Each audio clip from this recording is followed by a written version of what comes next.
To trigger a workflow from a Notion database in n8n, you start by opening your n8n workspace in your browser, signing in, and from the overview page clicking Create Workflow to open a blank workflow editor. This is the canvas where you'll build your automation, and immediately renaming the workflow to something descriptive like Notion Task Automation or Content Management Workflow makes it easy to find and organize later. If you find this helpful, please like and subscribe, and let's get started. Once your blank workflow is open, click the plus button to add your first node. Search for Notion Trigger and select it. This node will act as the starting point that continuously monitors your chosen Notion database.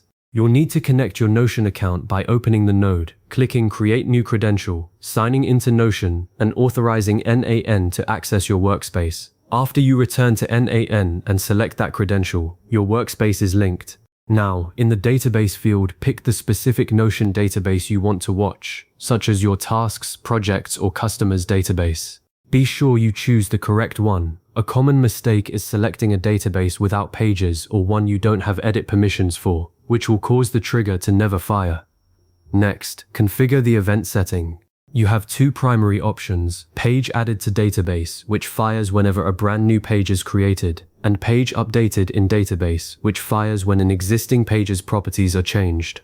If you're building a system to react to new entries, like auto-emailing a welcome message when a new client is added, use the added event. If you need to react to edits, like updating a CRM record when a task status changes, use the updated event.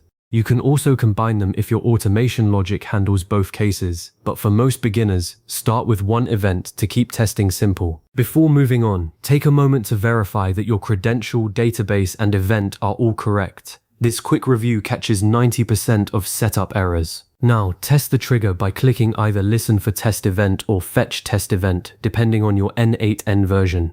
The node will begin waiting for activity. While it's listening, go to your Notion database and either create a new page or update an existing one, depending on the event you chose. After a few seconds, return to n8n and you should see green success indicators. Click the node to inspect the output. You'll see the entire page's data as a JSON object, including all properties like text fields, dates, select options, and checkboxes. This raw data is what you'll pass to the next nodes. If you don't see any data, double-check that your database isn't empty and that your credential has proper read permissions. With the trigger verified, click the plus button on the trigger node to add the next step in your workflow. This is where the real power comes in. You can connect almost any service n8n supports. For example, a common automation is sending a Slack notification when a new task is added. Add a Slack node, connect your Slack account, and then map the Notion page title into the message text using an expression like _text, which pulls the page's name property.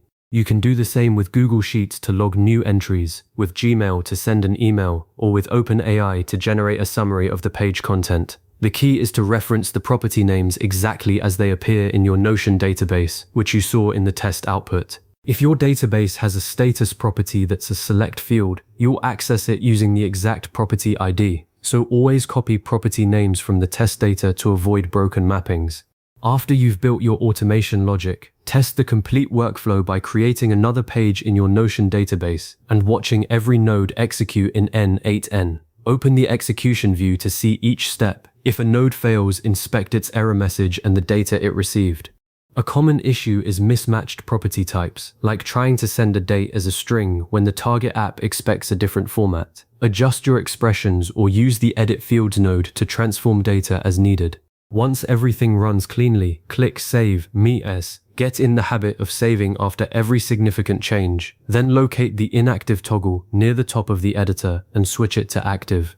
Now your workflow is live, and n8n will continuously monitor your Notion database, automatically triggering your automation every time a matching event occurs. For the first few days, open the executions page regularly to review your workflow's performance. Look at the trigger data, the path each execution took, property values, and how long each node took. This monitoring helps you catch edge cases early, such as pages with empty fields or unexpected property changes. A few professional tips to keep your automation reliable. Organize your Notion database with consistent property names before connecting it to n8n. Well-structured databases make mapping fields infinitely easier. When testing, use several different pages with varied data, including empty fields, different select values, dates, and checkboxes, so you're sure your automation handles real-world scenarios. Also consider enabling retry on fail or assigning an error handler workflow if your automation handles critical business processes, as this protects against temporary service interruptions. And as your workflow grows, use nodes like if, switch, or code to filter pages based on property values, ensuring only the right data triggers your actions.